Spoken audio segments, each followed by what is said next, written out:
बैठ जाइए प्रीति, बैठ जाइए, कंफर्टेबल हो जाइए। आपको बर्ड्स बहुत अच्छे लगते हैं, आप उनको फ्रेंडशिप भी करते हैं। बर्ड्स का माइग्रेशन होता है, बहुत दूर दूर से बर्ड्स साइबेरिया से कहाँ कहाँ से चली आती है, ये क्यों होता है?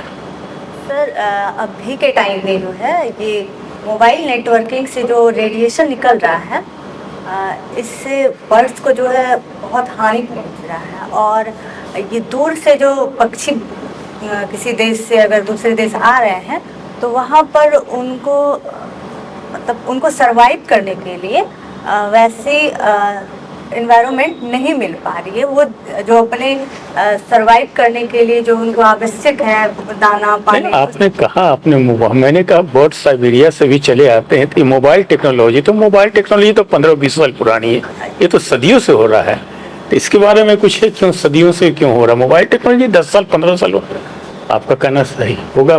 लेकिन ये मैंने कहा साइबेरिया आदि से भी दूर दूर से बर्ड्स दुनिया में घूमते रहते हैं, क्यों? क्या है उसके पीछे उनका कारण? सर वो खुद को सरवाइव करने के लिए वो। अच्छा, चलो ठीक है। तुम कॉमर्स की स्टूडेंट हो। जीएसटी क्या है? जीएसटी सुना है? ये क्या है? Goods and service tax. नहीं, मतलब ये क्या है? ये तो नाम फुल फॉर्म बता दिए, कैसे लगता है, क्या इसके पीछे उद्देश्य है, क्या है? सर कहाँ पर लगता है, कौन वसूलता है, किस लिए वसूलता है, ये सब? ये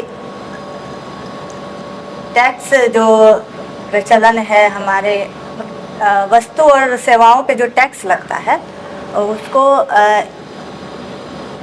सॉरी सर, मैं अभी रिकॉल नहीं कर रहा। एक जीएसटी काउंसिल है जो कि वो क्या करता है? जीएसटी काउंसिल कुछ सुना है? ये जीएसटी की दरें कौन तय करता है? नहीं, आपने स्टडी किया है, अच्छा कोई बात नहीं। पंचायत के ऑडिटर के रूप में आपको काम करना है। पंचायतों की आय के कौन कौन से स्रोत होते हैं, कहाँ कहाँ से उन्हें निधि मिलती है?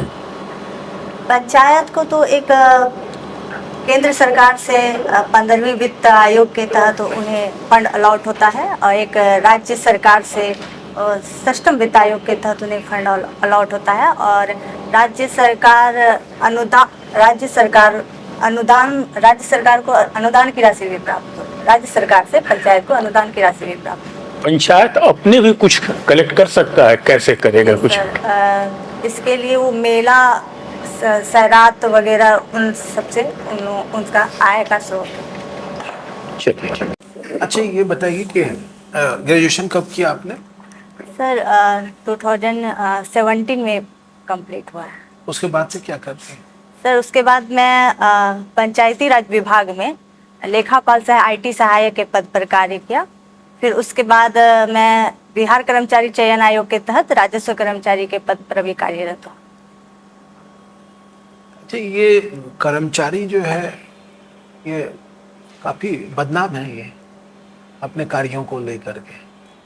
सर ये पहले के टाइम का जो ये प्रचलन मतलब कॉन्सेप्शन जो बना हुआ है, अवधारणा लोगों के अंदर कि कर्मचारी को एक मतलब भ्रष्ट ये तरीके से देखा जाता है।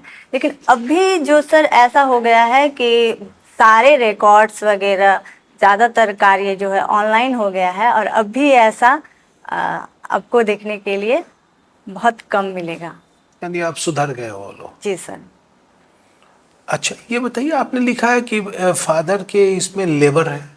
जी सर। क्या चीज का काम करते हैं?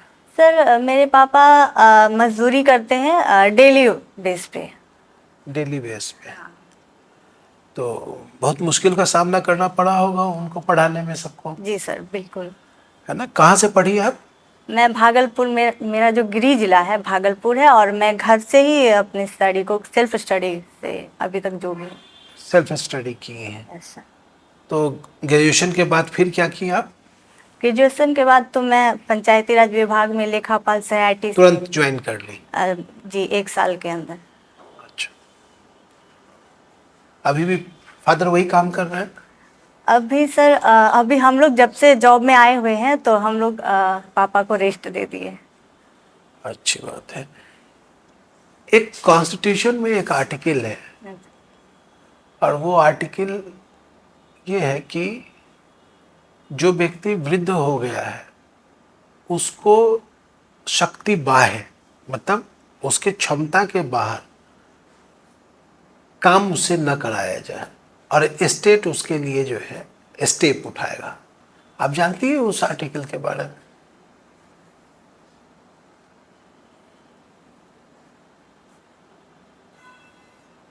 सर एक आर्टिकल है मैं बताता हूँ, डीपीएसपी में, directive principle of state policy.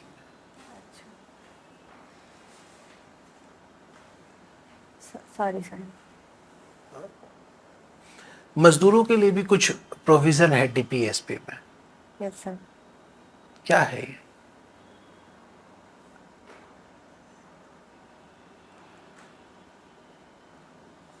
मैं हेल्प करता हूं, उनके पारिश्रमिक से संबंधित है। आप बताइए कि अभी जो सरकार के द्वारा पारिश्रमिक फिक्स किया गया है वो कितना है?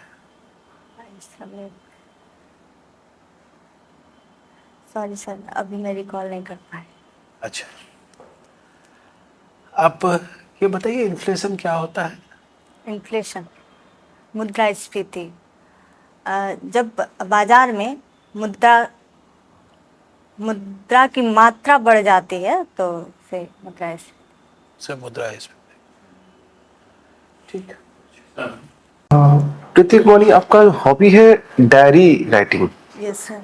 क्या करते हैं डायरी राइटिंग में? सर मैं जो अपनी बातें किसी के साथ शेयर नहीं कर सकती या फिर किसी से अभिव्यक्त नहीं कर सकती, ऐसा सिचुएशन होता है कभी लाइफ में कि अपनी बातों को किसी के सामने नहीं रख पाती हूँ, तो उसे मैं डायरी में लिख करके अपने मानसिक तनाव को हल्का करती हूँ। तो आप टाइम पास है ये तो ठीक है, आपकी बातें तो आपके अंदर रहेंगी ही, लिखने से थोड़ी कुछ हो जाएगा। लिखने से बहुत फ़ायदा है सर, इससे मेरे लेखन शैली में सुधार होता है और मुझे मानसिक तनाव से भी मुक्ति मिलती है और मुझे बहुत रिलैक्स फील होता है। इतना आपके पास वक्त रहता है कि आप काम के साथ, परिवार को देखने के साथ आप डायरी लिख लेते हैं? सर मैं डेली तो नहीं लिख पाती हूँ, लेकिन ऐसा जब कोई वाकया होता है जो मुझे बहुत अच्छा लगता है या मुझे बहुत दुखी होती हूँ अगर किसी चीज़ से, तो उस चीज़ को मैं मेंशन करती हूँ। लेकिन होती है कि अपनी बातें प्राइवेसी रखना बहुत मैटर करता है। आपकी डायरी तो कोई भी पढ़ लेगा, लेकिन मैं उसको बहुत संभाल के रखती हूँ। संभाल के रखते हैं, ठीक है। आप अभी रेवेन्यू में हैं आप? Yes sir. तो क्या ये कॉन्ट्रैक्ट है या परमानेंट है? परमानेंट है। तो क्यों स्विच करना चाहते हैं?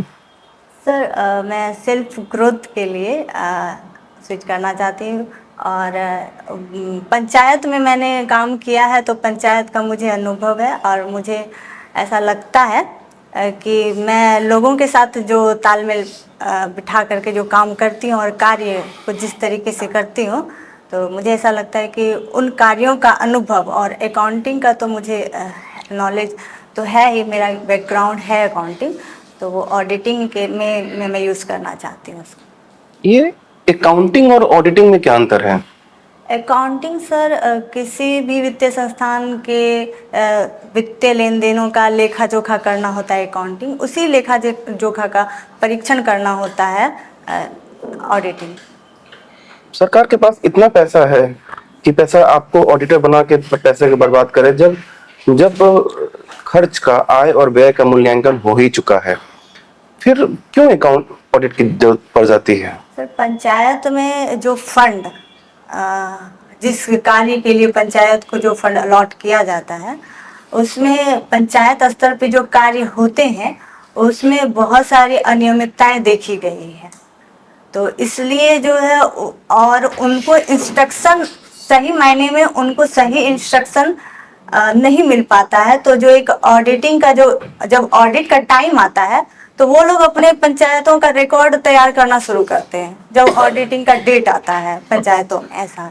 और जब एक ऑडिटर वहाँ पे बहाल हो जाएगा तो उनके दिमाग में ये बना रहेगा कि ऑडिटिंग होना ही है, और ऑडिटर उनको समय समय पर निर्देश भी देते रहेंगे ताकि वो अपने अभिलेखों को समय समय दुरुस्त करते रहें। ठीक, ठीक। आपका जो खत्म हुआ प्रीति, आप जा सकती हैं। Thank you sir.